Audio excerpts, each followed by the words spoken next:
मेरे प्रिय दोस्तों, ये लेखक के द्वारा लिखी गई एक काल्पनिक कहानी है। इसे आपके मनोरंजन के लिए बनाया गया है। एपिसोड 1। तुम इस खानदान पर लगा हुआ सबसे बड़ा कलंक हो। तुम्हें इस घर में रहने का कोई अधिकार नहीं। निकल जाओ यहाँ से, वरना तुम्हें धक्के मार के बाहर फेंकवा दूंगा। एक मध्यम आयु का आदमी एक 20-22 साल के युवक को डांटे जा रहा था। उसकी बगल में एक उसी की हमउम्र औरत उस युवा को अपनी तेज आंखों से घूर कर देख रही थी। वो युवा चुपचाप ये सब नीचे सिर झुका के सुने जा रहा था, लेकिन उसने पलट कर एक भी जवाब नहीं दिया। कुछ समय बाद उस लड़के बड़ी हिम्मत करके अपना सिर उठाकर उस औरत को देखकर कहा, माँ, क्या आप भी मुझ पर यकीन नहीं करती? जैसे ही ये बात उस युवा ने कही, वह औरत तिलमिला उठाती है और गुस्से से अपने दांत पीसते हुए कहती है, खबरदार, अगर तूने मुझे अपनी माँ कहने की कोशिश की तो जब तुम्हारा जन्म हुआ था उसी समय मैंने तुम्हें त्याग दिया था। तुम जैसी औलाद से अच्छा तो घर के नौकर हैं जो हर बात बिना टाले मानते हैं और उनमें कमाकर खाने की क्षमता भी होती है। एक और तुम जो जन्म से ही एक ऐसे बच्चे हो जिसके पास कोई टैलेंट नहीं, जो इस समाज में कुछ नहीं कर सकता। भला हो माँ जी का, जिन्होंने तुम्हें इस घर में आज तक जबरदस्ती रखा है। अब उनके मरने के बाद तुम्हारा यहाँ कोई नहीं। दफा हो जाओ मेरी नजरों के सामने से, और आज के बाद इस घर में कदम भी मत रखना। तुम जन्म से ही एक यूजलेस थे और यूजलेस रहोगे। तुम सब देख क्या रहे हो? निकाल फेंको इसे घर से बाहर। एक दूसरे लड़के ने अपने गार्ड्स को देखकर कहा। तभी वह युवा, जो अभी अपनी माँ की बात सुन के पूरी तरह से टूट चुका था, तुरंत उठकर खड़ा होता है और अपने आंखों में आंसू और अंगार लिए लाल आंखों से वहां मौजूद सभी की तरफ देखकर कहता है, हा हा हा हा हा हा हा हा, वाह क्या बात है। तो तुम मुझे अपनी बात कहने भी नहीं दे रहे हो और मैं एक गुनहगार बन गया आपकी नजरों में। उस लड़की ने क्या कह दिया कि मैंने उसके साथ जबरदस्ती की तो आपने मान लिया, और मैं जो आपका खून हूं उससे अपने बोलने का मौका तक नहीं दिया। क्या आपने उस लड़की को पूछा कि वो इतनी रात को मेरे कमरे में क्या करने आई थी? ना, आप ऐसे कैसे सोचेंगे? आपकी नज़रों में मैं तो निहायत ही नालायक नकारा इंसान हूं, तो मैंने ऐसी हरकत कर दी होगी। लेकिन आप सब भी अच्छे से जानते हैं कि बचपन से लेकर आज तक मुझ पर सिर्फ इल्जाम लगे, लेकिन कभी मैंने खुद किसको परेशान नहीं किया। कितनी बार इस अभी ने मुझे फंसाया और मारा भी, लेकिन आप सब ये देखकर भी चुप थे, क्योंकि आप सब ने मुझे कभी अपना माना ही नहीं। तो जो इन नसों में ये बह रहा जो आपका खून है, इससे मेरे शरीर में रहने की कोई जरूरत नहीं, और यह जन्म जो इस औरत ने दिया है उसे भी मैं आज त्याग देता हूँ। आज के बाद आप सब लोग के लिए मैं मर चुका हूं, और अगर फिर मिले तो याद रखना कि वो आप सबकी जिंदगी का आखिरी दिन होगा, क्योंकि अगर मैं वापस आया तो मैंने पिछले 20 साल से इंतजार किया कि एक दिन ये परिवार मुझे अपनाएगा, लेकिन वह मेरी गलत फहमी थी। मैं अब सोचता हूँ, आखिर मैंने ऐसा क्या गुनाह किया जिसकी वजह से अपने मुझे जन्म से ही त्याग दिया था? आखिर मैं ही क्यों?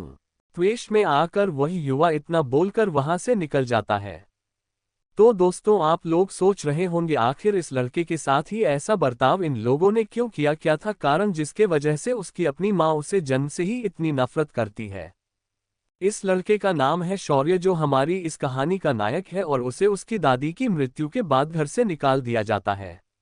उसके परिवार में उसके दादा, जो कि हेड ऑफ फैमिली है, दीनानाथ अग्निहोत्री, जो कि एक रिटायर्ड सरकारी अफसर थे, और उनके 3 बेटे और 2 बेटियां हैं। श्रीकांत अग्निहोत्री, जो कि उनका सबसे बड़ा बेटा, और उसकी पत्नी आशा। इन्हें 2 बेटे हैं, एक अभी और दूसरा विशाल। दुष्यंत, जो उनका दूसरा बेटा और शौर्य का पिता, और उसकी पत्नी रागिनी, जो कि शौर्य की माता है। इन्हें 2 बच्चे हैं, एक शौर्य और उसकी बहन सिया, जो कि उम्र में शौर्य से छोटी है। इसके बाद आते हैं उसके तीसरे चाचा राकेश और उनकी पत्नी सीमा। इन्हें 2 बेटियां हैं, जिया और प्रिया, जो कि ट्विंस है। इस पूरी फैमिली में गीता, जो शौर्य की दादी थी, वही शौर्य का ख्याल रखा करती थी। इनके गुजर जाने के बाद शौर्य को कोई सहारा नहीं रहा, और इसी का फायदा उठाते हुए अभी और विशाल ने मिलकर शौर्य को एक नौकरानी के जरिए फंसाया। और पूरी फैमिली, जो शौर्य को बिल्कुल बर्दाश्त नहीं कर सकती, उन्हें मौका मिल जाता है उसे घर से बाहर निकलने का। अब रही बात उसके माँ की, जो उससे नफरत करती है, इसके पीछे भी एक कारण है। जब शौर्य का जन्म हुआ था तो डॉक्टर के मुताबिक इसके दिमाग का पूर्ण विकास होना संभव नहीं था, क्योंकि उसके कुछ नसें दब चुकी थी, तो इस वजह से उसका ज्यादा दिनों तक जीवित रहना संभव नहीं था। इस वजह से रागिनी ने कभी भी शौर्य को अपनाया नहीं, ताकि उसके वजह से उसे कोई मेंटल ट्रेस ना आए अगर इसे कुछ हो जाता है तो, क्योंकि वह इस दौरान सिविल सर्विस की प्रिपरेशन कर रही थी। इसके बाद रागिनी ने कॉम्प्लीटली शौर्य को अपने से दूर रखा। एक समय तो वह खुद उसे मारना चाहती थी, लेकिन गीता के वजह से शौर्य जीवित रहा। अब इतना जानने के बाद तो कोई भी शौर्य से हमदर्दी रखेगा, लेकिन क्या हमारा शौर्य खुद को साबित कर पाएगा या फिर अपनी परिवार को नफरत के आगे हार मान जाएगा? एपिसोड 2। जब शौर्य अग्निहोत्री मैंशन से निकलकर बाहर चला आता है तो उसके दिमाग में वही बातें घूम रही थी जो उसे उसके माँ ने कही थी। बार बार रह रहकर उसे वो बातें याद आ रही थी। उसी उधदबुन में शौर्य को पता ही नहीं चला कि कब वह समुद्र तट पर आ पहुंचा। अग्निहोत्री परिवार गुजरात के बड़े और शक्तिशाली परिवारों में से एक था, क्योंकि इनके घर में हर कोई सिविल सर्विस में था। इनके खानदान में कई IAS और IPS हुए थे। बिजनेस के मामले में भी ये परिवार पीछे नहीं था। इनकी पहचान सेंट्रल गवर्नमेंट में भी थी। ऐसा शक्तिशाली परिवार गुजरात के द्वारिका शहर, जो कि भगवान श्री कृष्ण की भूमि है, वहां रहता था। इनके घर से समुद्र तट ज्यादा दूर नहीं था, जिस वजह से शौर्य जब निकला वह कुछ समय में तट तक पहुंच गया था। तट पर आते ही शौर्य, जिसके आंखों से लगातार आंसू बह रहे थे, आसमान की तरफ देखकर जोर जोर से चिल्लाकर बोलने लगता है। आज मैं शौर्य उन सभी देवताओं से पूछता हूं, मैंने ऐसा क्या गुनाह किया कि मुझे अपने माँ से नफरत मिली? मैंने ऐसा कौन सा गुनाह किया जिसके वजह से मुझे जन्म देने वालों ने मुझे ठुकरा दिया? मेरे जीवनी एक ही इंसान था जो मुझसे प्यार करता था, तुम देवता ने उन्हें भी मुझसे दूर कर दिया। आज मुझे इस प्यार शब्द से भी घिन आती है। मैंने अपने जीवन भर इंतजार किया कि आज नहीं तो कल मुझे वह प्यार मिलेगा जिसका मैं हकदार हूं, लेकिन नहीं, तुम देवताओं ने मेरे साथ छल किया है। उस औरत ने मुझे कहा कि मुझे देखने से उसे घिन आती है, तो उसने दिया हुआ ये जीवन मैं आज खत्म करता हूं, लेकिन अगले जन्म में अनाथ पैदा होना स्वीकार करूंगा, लेकिन फिर किसी औरत को मैं मां नहीं कहूंगा।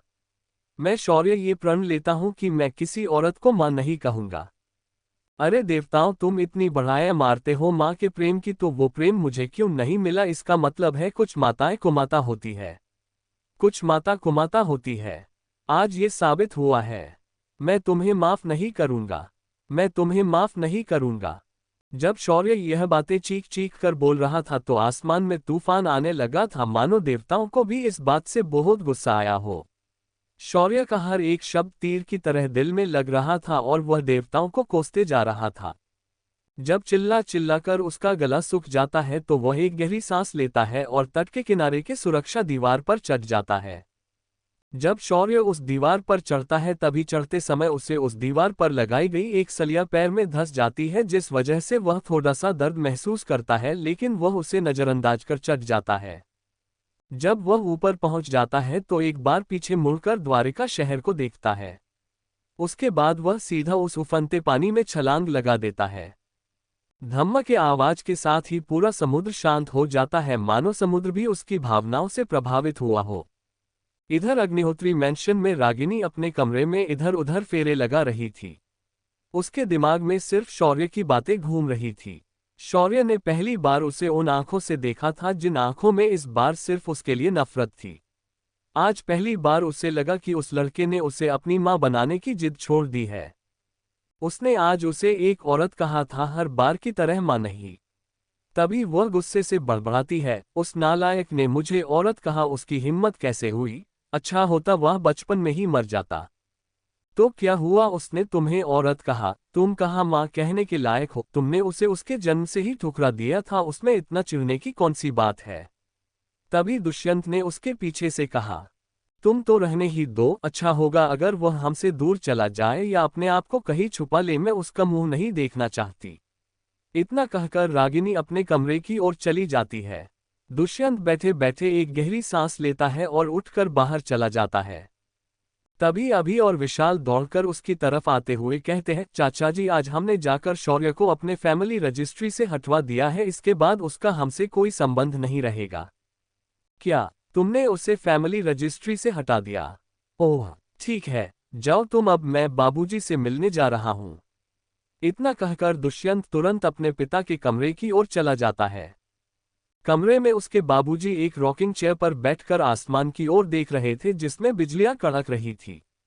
दीनानाथ के कानों में एक बूढ़ी औरत की आवाज गूंज रही थी, चाहे कुछ भी हो जाए आप शौर्य को अपने से दूर नहीं करेंगे, वह एक होनहार बच्चा है, आप बस उसे इस परिवार में रहने दें, आपको मुझे यह वचन देना होगा। तुम इसकी चिंता मत करो गीता, मैं उसे इस परिवार से दूर नहीं करूंगा। यह बातें दीनानाथ के कानों में गूंज रही थी। एक गहरी सांस के साथ दीनानाथ बड़बड़ाता है, मुझे माफ करना गीता, मैं शौर्य को इस परिवार में नहीं रख सका क्योंकि यहाँ हर कोई उससे नफरत करता है। अगर वह यहाँ रहा तो ये लोग उसे जिंदा खा जाते। ऊपर से उसकी अपनी माँ उससे इस हद तक नफरत करती है कि वह उसे घृणा की नजरों से देखती है। यह अच्छा हुआ उसके लिए कि वह इस घर से बाहर चला गया। तभी दरवाजे पर दुष्यंत आता है और कहता है, बाबूजी, वह लड़का आखिर इस घर से चला गया और अभी ने उसका नाम भी फैमिली रजिस्ट्री निकल दिया है। इसके बाद वह कभी भी इस परिवार का नाम इस्तेमाल करके हमें परेशान नहीं करेगा। ओह, तो उसका नाम फैमिली रजिस्ट्री से भी हटा दिया। ठीक है, सभी को बता दो कि आज के बाद अगर वह दिखे तो उससे दूर रहे। बाबूजी आसमान की ओर देखते हुए दुष्यंत से कहते हैं। तभी आसमान में लाल रंग की बिजली चमकती है और गायब हो जाती है। एपिसोड 3। अरब सागर के तल में एक लाल लंबी लकीर पानी में तैर रही थी। ये लाल रेखा पानी में सागर की तल की ओर से आ रही थी। सागर के तल पर एक लड़का छटपटा रहा था, उसके मुंह में पानी जाने के वजह से उसका दम घूट रहा था। कुछ समय बाद उसने छटपटाना बंद कर दिया और वह और गहराई में जाने लगा। अचानक वह पानी में तैरती लाल लकीर अपना डायरेक्शन चेंज करके मुड़ जाती है और एक तरफ खींचने लगती है। ये लाल लकीर कुछ और नहीं, उस लड़के के जख्म से निकलने वाला खून था जो लगातार उसके घाव से रिस रहा था। ये लड़का कोई और नहीं, शौर्य ही था। उसके खून की धारा जो अभी तक ऊपर की तरफ उसकी जख्म से निकलकर बह रही थी, अब वह एक काले से गेंद की ओर बह रही थी जो कि समुद्र के सतह पर पड़ी थी। जब उस गेंद ने सारा बहने वाला खून अपने अंदर खींच लिया तो वह गेंद अचानक सुनहरी रोशनी जैसी चमकने लगी और शौर्य के बॉडी की तरफ उछल गई। जैसे ही वह चीज शौर्य के शरीर पर चिपक जाती है, शौर्य और वह गेंद वहां से गायब हो जाती है। स्थान अज्ञात वन। एक अनजान जंगल जो चारों ओर से हरी भरी घास, पेड़ों और पौधों से भरा हुआ था। वही बगल से एक साफ पानी से भरी हुई नदी बह रही थी। उसका नीला पानी बिल्कुल अमृत की तरह साफ लग रहा था। एक हरे भरे जंगल के बीच एक लड़का बेहोश होकर पड़ा था और उसके शरीर से एक हल्की सुनहरी रोशनी निकल रही थी। उसकी सांसें धीमी मगर समान रूप से चल रही थी। उस लड़के से कुछ दूरी पर एक धुंधली सी आकृति हवा में तैर रही थी। वह आकृति अपने चेहरे पर चिंता का भाव लिए बार बार उस लड़के को निहार रही थी। ऐसे ही समय बीत जाता है और उस लड़के के शरीर से वह सुनहरी रोशनी निकालना बंद हो जाती है और वह लड़का धीरे धीरे अपनी आंखें खोलता है। अपनी चारों ओर फैली हरियाली और सुंदरता को देखकर उसे स्वर्ग जैसा लगने लगा। ये मेरे सिर में इतना दर्द क्यों हो रहा है? सीधा स्वर्ग में आने के बाद इतना दर्द होता है। क्या दादी को भी ऐसा ही दर्द हुआ होगा? चलो, आखिर उस बेरहम दुनिया से मेरा पीछा छूट गया। अब अगले जन्म में मैं कभी भी किसी से प्यार या प्रेम की अपेक्षा नहीं करूंगा। अगर हो सके तो उन देवताओं से भी मुलाकात कर ही लूंगा। हा हा हा हा हा, मैं आजाद हूं। वह लड़का खुद से ही बड़बड़ाकर हंसने लगा था। ये सब वह धुंधली सी आकृति दूर खड़े रहकर सुन रही थी। उस लड़के की अजीब बातें उसे कुछ समझ नहीं आ रही थी। अपनी उत्सुकता को रोकते हुए वह आकृति धीरे से उस लड़के के पास आए और उसके सामने जाकर खड़ी हो गई। जब वह आकृति उस लड़के के सामने अचानक आए तो वह लड़का जोर से चीखा, भूत, दादी भूत, जय हनुमान ज्ञान गुण सागर, जय कपिस्तिहु लोक उजागर। भाग जा भूत, भाग जा यहाँ से, तू स्वर्ग में क्या कर रहा है? वह लड़का चीख चीख कर उस आकृति को अपने से दूर करने की कोशिश करने लगा। तभी उसे उस आकृति से एक मोहक और मधुर सी स्त्री की आवाज सुनाई दी।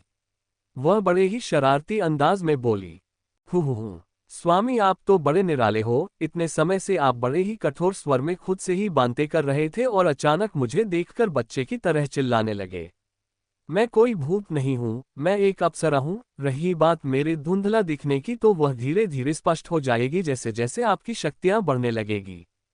उस धुंधली आकृति ने अपना हल्का परिचय दिया, लेकिन उस लड़के को सिर्फ एक शब्द याद रह गया और वो था अप्सरा। आखिर मेन विल बी मेन, ये कहावत यहाँ जचती है। क्या तुम एक अप्सरा हो? उस लड़के ने हकलाते हुए पूछा। उस आकृति ने तुरंत इस बात पर हामी भरते हुए कहा, जी स्वामी, मैं एक अप्सरा हूँ जो इस आयाम में रहती हूँ। मेरी आध्यात्मिक ऊर्जा लगभग समाप्त हो चुकी है, इसीलिए मैंने आपका चयन किया है ताकि मैं इस आयाम को नष्ट होने से बचा पाऊँ। यह आप क्या कह रही हो? मैं कुछ समझा नहीं। यह आयाम, स्वामी, आध्यात्मिक ऊर्जा, ये शब्द मुझे समझ नहीं आ रहे हैं, क्या आप सामान्य भाषा में बात करेगी? उस लड़के ने कंफ्यूजन के साथ कहा। ये बात सुनकर उस आकृति ने उस लड़के के सिर पर हाथ रखा और कुछ मंत्र बुदबुदाए और उस लड़के की सारी मेमोरी उस आकृति ने पढ़ ली। सारी मेमोरी पढ़ने के बाद उस आकृति की आंखों में आंसू आए और वह दर्द भरी आवाज में बोली, हमें क्षमा करें स्वामी, हमने आपकी बिना इजाजत आपकी स्मृति पढ़ने की कोशिश की। ओह, मेरा मतलब है आपकी मेमोरी पढ़ने की कोशिश की। आपने अपने जन्म से बहुत कुछ सह है, मैं आपकी फीलिंग समझ सकती हूँ। फिर उस आकृति ने एक गहरी सांस भरकर छोड़ी और कहा, स्वामी अब इन बातों को याद करने की कोई जरूरत नहीं, आज से मैं आपके साथ हूँ। मैं आपके साथ हमेशा रहूंगी और हम यहाँ इस आयाम में सबसे दूर रहेंगे। जब ये बात उस लड़के ने सुनी तो वह बोल पड़ा, क्या तुमने अभी मेरी मेमोरी रीड की और ऊपर से मुझे अब सिंपैथी दिखा रही हो? तुमने ऐसा सोचा भी कैसे मैं तुम्हें नहीं छोड़ूंगा? ऊपर से चोरी तो चोरी और सीना जोरी, और कब से मुझे तुम स्वामी स्वामी कहे जा रही हो? मेरा नाम शौर्य है शौर्य, और यह आयाम क्या होता है? और मैं तुम्हारे साथ इस क्यों रहूंगा भला? बोलो, मुझे जवाब दो। तो अब आपको पता चल ही गया होगा कि हमारा शौर्य जिंदा है और यहाँ गुस्से में उस आकृति पर चिल्लाए जा रहा है। तब वह आकृति उसे शांत करते हुए कहती है, स्वामी आप मुझे गलत समझ रहे हैं, मैं सिर्फ आपकी लैंग्वेज समझने के लिए आपकी मेमोरी रीड कर रही थी, लेकिन गलती से मैंने आपकी बाकी मेमोरी भी पढ़ ली, इसलिए मैंने आपसे माफी भी मांगी है। मैं आपको स्वामी कह रही हूँ क्योंकि आप मेरे स्वामी बन गए हो, मेरा मतलब मास्टर बन गए हो। और आयाम मतलब डायमेंशन, यह एक अलग डायमेंशन है जिसे स्पेस और टाइम के मत्ता से बनाया गया है। मैं इस डायमेंशन की गार्डियन हूँ। मेरा नाम माया है और मुझे यहाँ इस डायमेंशन में इसके केयरटेकर की तरह कैद करके रखा गया था क्योंकि मैंने देवलोक में कुछ गलतियाँ की थी।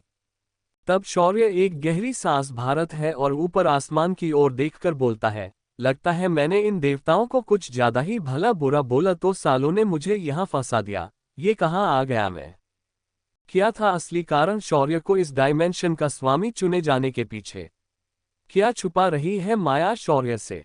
आगे क्या शौर्य इस बदलाव को स्वीकार करेगा या फिर वह इसे ठुकरा कर चला जाएगा? क्या शौर्य मरकर स्वर्ग नहीं गया? ये डायमेंशन किसके लिए बनाया था और भी कई राज जो इस डायमेंशन में छुपे हैं, जानने के लिए बने रहिए मेरे साथ। एपिसोड 4। हरे भरे घास के मैदान में एक लड़का धुंधली सी आकृति के पीछे चल रहा था। वह आकृति माया थी और वह लड़का हमारा शौर्य, और वह माया के साथ इस जंगल से बाहर की ओर जा रहा है। चलते चलते वह दोनों जंगल के बीच पहुंच जाते हैं। यहाँ पहुंचते ही माया वहां से गायब हो जाती है और शौर्य अकेला वही खड़ा रहता है। तभी उसे माया की आवाज कानों पर सुनाई पड़ती है, स्वामी यह आपकी एक परीक्षा है, मेरा मतलब है आपकी एक टेस्ट होने वाली है। इतनी बात कहकर वह वहां से चली जाती है। अरे मेरी दादी माँ इतना तो बता देती कि इस टेस्ट में मुझे क्वेश्चन कौन से आने वाले हैं। क्या सारी अप्सराएं ऐसी ही होती है? साला एक तो ये भी पता नहीं ये डायमेंशन है कौन सा और मैं यहाँ से बाहर कैसे जाऊंगा। एक बात तो पक्की है कि मैं मारा नहीं बल्कि यहाँ ट्रांसफर हुआ हूँ। अब मुझे बिना वजह टेस्ट भी देनी है, क्या करूँ? शौर्य माया के जाने के बाद फिर से अकेले बड़बड़ाने लगता है। चलो जो भी हो, मुझे यहाँ कोई परेशान करने वाला नहीं, मुझे सिर्फ आगे बढ़ते रहना चाहिए। जब कोई टेस्ट लेने आएगा तो कुछ तो लिख ही दूंगा, वो कहाँ मैथ्स के क्वेश्चन पूछेंगे। ऐसा मन में सोचकर शौर्य चलते चलते आगे बढ़ने लगता है। तभी उसे अपनी बाईं ओर से एक आवाज सुनाई देती है। जब वह इस आवाज का पीछा करते करते वहां पहुंचता है तो सामने का नजारा देखकर हक्का बक्का रह जाता है। उसके सामने दो विशालकाय जीव एक दूसरे के साथ लड़ रहे थे। इनमें से एक 3 मीटर लंबा काले रंग का भालू था और दूसरा जीव एक भेड़िए को तरह दिखने वाला जीव था। ये जीव भेड़िया जैसा दिख रहा था मगर उसमें कुछ अलग था जो भेड़िए में नहीं दिखता। ये जीव अकेला था और उसके सिर पर एक बड़ा सा सिंह दिख रहा था जो धीमी धीमी लाला रोशनी से चमक रहा था। जब इस लड़ाई को ध्यान से देखा तो पता चला कि भेड़िया लड़ाई हारने वाला था और भालू भी अपनी पूरी ताकत से उस पर हमला किए जा रहा था। शौर्य एक पेड़ के पीछे छिपकर ये लड़ाई देख रहा था। उसका मन कर रहा था कि जाकर इस लड़ाई को तुरंत रोके, लेकिन उसे भी यह पता था कि यह आसान नहीं है। कुछ देर बाद लड़ाई खत्म हुई और भालू लड़ाई जीतकर वहां से चला जाता है। शौर्य देखता है कि वह भेड़िया एक गुफा के आगे अभी भी डटकर खड़ा है। जब उसे लगा को यह भालू वापस नहीं आएगा तो भेड़िया उसी गुफा के आगे जमीन पर गिर जाता है। शौर्य इसे देखकर तुरंत उस ओर दौड़ जाता है। जब शौर्य उस जीव के पास पहुंचता है तो देखता है कि यह जीव एक मादा थी और वह अब पूरी तरह बेहोश हो चुकी है। शौर्य देखना चाहता था कि आखिर इस गुफा में क्या है जो ये भेड़िया प्रोटेक्ट करना चाहती थी। इसीलिए वह तुरंत उस गुफा के अंदर जाने लगता है। अंदर जाते वक्त उसका दिल जोर जोर से धड़क रहा था। उसे भी अच्छी तरह मालूम था कि अगर यह जीव जाग गया तो उसके एक वार से उसके परखच्चे उड़ जाएंगे। फिर भी वह अंदर जा रहा था। क्या करे, ये जो खुजली होती है ना कुछ नया जानने की, वह उस इंसान को एक तो मालामाल कर देती है या उसका सारा माल निकाल देती है। शौर्य गुफा के अंदर चलते जा रहा था। कुछ अंदर तक जाने के बाद बाहर से आने वाली रोशनी बंद हो जाती है। फिर भी उस अंधेरी जगह वह महसूस करता है कि उसके सामने नीचे जमीन पर कुछ छोटे जीव रेंग रहे थे। उसने आज बढ़कर उन्हें छुआ तो उसे पता चला कि उनके शरीर पर घने बाल हैं और ये दोनों जीव उस भेड़िए की तरह लग रहे थे। तो वह भेड़िया इनको माँ है और वह इनकी रक्षा कर रही थी। वाह रे भगवान, तो तू मुझे ये बताना चाहता है कि माँ बहुत महान होती है। तू कितना भी मुझे बताएगा तो भी मैं क्यों मानूंगा, क्योंकि मेरी माँ तो ऐसी नहीं है ना। चलो बच्चों, तुम्हें एक बात बताता हूँ, अगर तुम जन्म से ताकतवर या टैलेंटेड नहीं हो तो तुम्हें तुम्हारी माँ मुड़कर भी नहीं देखेगी। मैंने खुद देखा है, कुछ माँ ऐसी होती है।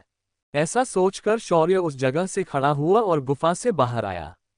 जब उसने फिर उस जख्मी भेड़िए को देखा तो न जाने क्यों उसे बहुत ज्यादा गुस्सा आया। उसने उस आवेश में आकर तुरंत एक बड़ी सूखी नुकीली लकड़ी उठाए और उस भेड़िए के सीने में घोंप दिया। वह गुस्से में दहाड़ा, मुझे सारी माताओं से नफरत हो चुकी है और मेरे सामने ऐसी ममता दिखाने की कोशिश मत करना। तभी तेज दर्द के कारण वह भेड़िया जोर से चीखी। तभी वहां पर माया आई और उसने उसके दिल में लगी लकड़ी को अपनी शक्ति से बाहर निकालकर फेंक दिया और उसके घाव ठीक कर दिए। जब ये सब शौर्य ने देखा तो वो झुंझलाते हुए बोला, मरने दो उसे, उसे बचाने की कोई जरूरत नहीं है। मेरे सामने ममता दिखाती है, माँ की महानता बताती है, इसे तो मैं टुकड़े टुकड़े कर दूंगा। इतना कहकर शौर्य फिर से उस भेड़िए की ओर लपका, लेकिन उसे माया ने अपनी शक्ति से बांध दिया था। स्वामी, आप ऐसा नहीं कर सकते, ये सारे जीव आपके हैं, आप इन्हें नहीं मार सकते। माया ने समझाते हुए कहा, अगर यह माँ ना होती तो मैं उसे जरूर बचाता, लेकिन यह एक माँ है और वह सिर्फ उसी बच्चे से प्रेम करेगी जो टैलेंटेड है, जो ताकतवर है। यह उस कमजोर बच्चे को छोड़ देगी। ऐसी माँ को जीना नहीं चाहिए। आप गलत है स्वामी, यह एक माँ है और वह अपने हर बच्चे से समान रूप से प्रेम करती है। माया ने शौर्य को समझाने की कोशिश की, मगर जो उसने शौर्य के मुंह से सुना उसे सुनकर वह चुप हो गई। ये सब बकवास है। अगर माँ इतनी महान होती है तो मेरी माँ क्यों नहीं है? तुमने मेरी मेमोरी देखी है ना? तो अब बताओ मेरी माँ मुझसे क्यों इतनी नफरत करती है? माया ने एक गहरी सांस ली और बोली, स्वामी मुझे माफ कर दीजिए, ये परीक्षा आपके हिसाब से नहीं थी। मैं सिर्फ ये देखना चाहती थी कि आप सभी प्राणियों से कैसे पेश आते हो। मैंने देखा कि अपने उन बच्चों को कोई नुकसान नहीं पहुंचाया, पर बात जब मातृत्व की आ गई तो आपने क्रोध में आकर हमला कर दिया। इसमें मेरी ही गलती थी, लेकिन आप इस परीक्षा में सफल हुए हैं। क्या यह एक परीक्षा थी? अपने सिर पर हाथ रखकर शौर्य नीचे बैठकर बोला, ओह मैडम, तुम पागल हो या तुम्हारे सिर का कोई पेंच ढीला है? दिखता नहीं वो दोनों कितने खतरनाक थे? अगर मुझे कुछ हो जाता तो? आई एम सॉरी स्वामी, इसी बात पर मैं आपका क्रोध एंगर शांत करने आपको कहीं लेकर चलती हूँ, चलिए मेरे साथ। इतना कहकर माया मुड़कर जंगल में आगे चलते जाती है और उसके पीछे शौर्य बिना कुछ कहे चलने लगता है। लेकिन वह मन ही मन के रहा था, साला आसमान से टपके खजूर पे अटके, लेकिन मैं तट से टपका और डायमेंशन में अटक गया। एपिसोड 5। स्थान द्वारिका शहर, अग्निहोत्री मैंशन। सुबह 8 बजे मैंशन के सामने एक पुलिस कार आकर रुक जाती है और उसमें से एक पुलिस ऑफिसर बाहर आता है। गार्ड्स उसे अंदर आने देते हैं क्योंकि यह उनके फैमिली फ्रेंड थे। ऑफिसर आते ही दुष्यंत के कमरे की तरफ चला जाता है। दुष्यंत और रागिनी, जो अपनी ऑफिस जाने की तैयारी कर रहे थे, उस ऑफिसर को देखकर रुक जाते हैं और उसे पूछते हैं, क्या बात है दिनेश, आप आज सुबह सुबह यहाँ आ गए, सब ठीक तो है? ये सुनकर ऑफिसर बोला, कल शाम समुद्र के गहरे पानी वाली तट पर हमने एक लड़के को पानी में कूदते हुए देखा। जब हमने सीसीटीवी चेक किया तो पता चला वह आपका बेटा शौर्य था। क्या आपको कुछ पता है उसने ऐसा क्यों किया? ऑफिसर, ये क्या बकवास कर रहे हो, वह लड़का हमारा बेटा कैसे हो सकता है? दुष्यंत ने झल्लाकर कहा, लेकिन तुरंत उसे कुछ याद आया और वह चुप हो गया और रागिनी की ओर मुड़कर देखने लगा। तभी रागिनी बात को संभालते हुए बोली, यह क्या बात कर रहे हैं आप? हमारा कोई बेटा नहीं, वह एक नकारा और नालायक लड़का था जिसे हमने कल ही घर से हकाल दिया है। अगर उसने यहाँ से जाने के बाद सुसाइड किया है तो हमें इससे क्या? रागिनी की बात सुनकर वह ऑफिसर तुरंत समझ गया कि मामला क्या है। उसने एक बार रागिनी को देखा और फिर दुष्यंत से कहा, मिस्टर दुष्यंत, मैं आपको और आपकी पत्नी को अपने बेटे के कत्ल के जुर्म में अंदर डाल सकता हूं और मैं आपकी पोस्ट या पोजीशन से बिल्कुल नहीं डरता। जब दुष्यंत ने ये सुना तो वह सकपका गया और बोला, ऐसी बात नहीं है ऑफिसर, ये बात सच है कि हमने उसे घर से बाहर निकाल दिया है, पर उसकी सुसाइड से हमारा कोई लेना देना नहीं है। मैं अभी कमिश्नर को फोन करके यह बात एक्सप्लेन करता हूं। दुष्यंत ने तुरंत फोन निकालकर कमिश्नर को कॉल किया और सारी बात एक्सप्लेन कर दी। कमिश्नर ने उस ऑफिसर को तुरंत वापस थाने बुला लिया। स्थान, पॉकेट डायमेंशन। माया शौर्य को जंगल के संकरे रास्ते से लेकर नदी के किनारे पहुंची। उसके बाद उसने शौर्य को उस नदी में जाकर डुबकी लगाने कहा। शौर्य ने भी उसके कहे अनुसार नदी में छलांग लगाकर डुबकी लगा दी। लेकिन जब वह तुरंत बाहर आने वाला था तो माया ने उसे पानी के अंदर ही रहने को कहा। पहले शौर्य को यह अजीब लगा, लेकिन कुछ समय बाद उसके शरीर से काली गंदगी मैल की तरह निकलने लगी। उसकी आंखें अधिक स्पष्ट देख पा रही थी। उसके शरीर के पुराने घाव के निशान मिट गए। उसके सफेद बाल काले होने लगे और उसकी ऊंचाई बढ़ाने लगी। उसका ढीला ढाला शरीर अब पहले से अधिक ताकतवर बन गया था, मानो उसका पुनर्जन्म हुआ हो। लगभग आधे घंटे तक शौर्य उस बहते पानी में बैठा रहा, फिर वह उठकर वहां से बाहर निकाल आया। तभी माया ने उसे उस पानी को पीने के लिए कहा। शौर्य ने भी उस पानी को बिना सोचे समझे पीना शुरू कर दिया। उसे ऐसा करते वक्त हर घूंट के साथ अधिक शक्तिशाली ऊर्जा का संचार उसके शरीर में होते हुए महसूस हो रहा था। इसके बाद शौर्य और माया जंगल से होते हुए एक भगवान शिव के मंदिर में पहुंचे। इस मंदिर की रचना हेमाडपंथी शैली से बनाई थी और मंदिर के गर्भगृह में एक बड़ा सा शिवलिंग था और उस शिवलिंग के चारों ओर पानी था। गर्भगृह पूरी तरह से ठंडा था, लेकिन शिवलिंग का तापमान बहुत ज्यादा था, मानो वह आग को उत्सर्जित कर रहा हो। गर्भगृह के दाईं और बाईं ओर कमरा था और मंदिर के मंडप में विशालकाय नंदी की मूर्ति थी। यह मूर्ति किसी भी तरह से बनाई हुई नहीं लग रही थी, वह मानो नैसर्गिक रूप से प्रकट हुई हो। उसकी रचना पूरी तरह से असली और जीवंत लग रही थी। जब शौर्य इस मंदिर में आया तो उसने पहले नंदी के कान में बीज मंत्र बोला, फिर वह शिवलिंग के दर्शन हेतु गर्भगृह में गया और बैठकर हाथों की मुद्रा बनाकर शिवलिंग को प्रणाम किया। दूर खड़ी माया ये ध्यान से देख रही थी। शौर्य को ये सब उसकी दादी ने सिखाया था। जब शौर्य ने अपनी पूजा खत्म की और वह धीरे से पीछे हुआ, तभी शिवलिंग के ऊपर मौजूद रुद्राक्ष उड़कर उसके हाथ में आया। ये रुद्राक्ष सुनहरी रोशनी से चमक रहा था। तभी माया ने उसे आगे कुछ करने से रोका और बोली, स्वामी, इस रुद्राक्ष को धारण करने से पहले आपको उस कमरे में जाकर वहां की विरासत लेनी चाहिए। जब शौर्य ने ये सुना तो वह तुरंत रुक गया और पीछे मुड़कर गर्भगृह से बाहर आ गया और वह माया से बोला, क्या हुआ माया, तुमने मुझे रुद्राक्ष धारण करने से क्यों रोका? स्वामी, असल में इस रुद्राक्ष को धारण करने से पहले आपको उस कमरे में जाकर कृत्रिम आत्मा को जगाना होगा, क्योंकि उस आत्मा के बिना आप उस विरासत को प्राप्त नहीं कर पाएंगे। लेकिन इससे पहले मैं आपको इस आयाम की जानकारी देती हूँ। जब भगवान श्री कृष्ण ने द्वारिका नगरी का निर्माण किया था, तब इस वास्तु पूजा में सारे देवता आए थे। तभी भगवान विश्वकर्मा भी आए थे और उन्होंने इस पॉकेट डायमेंशन को एक चमकीली गेंद में कैद करके भगवान श्री कृष्ण को दिया था। उसी वक्त आने वाले भविष्य को देखकर महादेव ने अपनी भैरव अवतार की शक्ति और ज्ञान इस रुद्राक्ष में संग्रहित करके श्री कृष्ण को दिया, ताकि बाद में उचित समय आने पर इसे अश्वत्थामा को वे दे सके। लेकिन युद्ध समाप्त होने के बाद अश्वत्थामा ने उत्तरा की ओर ब्रह्मास्त्र चला दिया था। इस वजह से क्रोध में आकर भगवान श्री कृष्ण ने उन्हें ये रुद्राक्ष देने के बजाय सीधे चिरंजीवी होने का श्राप दे दिया। इस रुद्राक्ष को इस मंदिर में स्थापित कर दिया। इसके बाद उन्होंने सांब को इसे प्राप्त करने की परीक्षा देने के लिए कहा, लेकिन वह उसमें असफल हुआ। उसके बाद पॉकेट डायमेंशन द्वारिका के साथ यहाँ डूब गया। ये डायमेंशन अब सिर्फ इस विरासत और मेरी बची शक्तियों के वजह से अब टिका हुआ था, पर जब इसने आपको चुना तब ये फिर से सुचारू रूप से काम करेगा। कुछ समय रुकने के बाद माया दोबारा बोलने लगी, अब आप उस कमरे में जाकर उस कृत्रिम आत्मा को ले आइए, पर उसे पाने से पहले आपको एक परीक्षा देनी होगी और खुद को साबित करना होगा कि आप इसके लायक हो। क्या शौर्य इस परीक्षा में सफल हो पाएगा या वह भी असफल होकर लौटेगा? कौन सी चुनौती उसके सामने आने वाली है? जानने के लिए बने रहिए हमारे साथ सिर्फ योर स्टोर 2.0। इसी के साथ हम मिलते हैं अगले पार्ट में। पूरी स्टोरी सुनने के लिए सब्सक्राइब करें।